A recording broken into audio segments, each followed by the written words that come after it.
और एक बात निश्चित है बंधुओं, ठाकुर जी यदि आपको दर्शन देने का मन बनाएंगे तो सबसे पहले स्वप्न में दर्शन होगा। प्रत्यक्ष ठाकुर जी सीधे आपके सन्मुख आ जाए ऐसा नहीं है।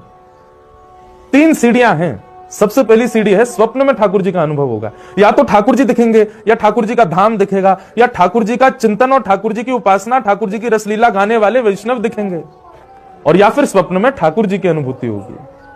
तो ये प्रथम सीढ़ी है। ठाकुर जी यदि मिलने का मन बनाएंगे सबसे पहले स्वप्न में आएंगे। ठाकुर जी यदि मिलने का मन बनाएंगे तो दूसरी स्थिति क्या होगी? अनुभूति। जैसे अभी हवा स्पर्श कर रही है हमारे तन को, ऐसे कहीं ना कहीं ऐसी अनुभूति होगी कि ठाकुर जी हैं।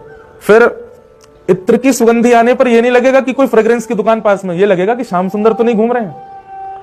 मोर पंख देखकर के यह नहीं लगेगा कि मोर होगा पास में, बल्कि ऐसी भावना आएगी कि कहीं श्याम सुंदर तो नहीं गुजर के गए। कहीं चंदन छिड़का हुआ दिख जाए तो यह भाव नहीं होगा कि किसी ने चंदन छिड़का है, बल्कि यह भाव आएगा श्री कृष्ण के चरणों में लगा हुआ कुमकुम ही तो नहीं है। जैसे कई बार आप बादल देखते हैं तो बादलों में आकृति दिखाई देती है, ऐसे अनुभव होंगे उसको बादलों में आकृति भी ऐसी दिखेगी कि ये तो श्याम सुंदर है।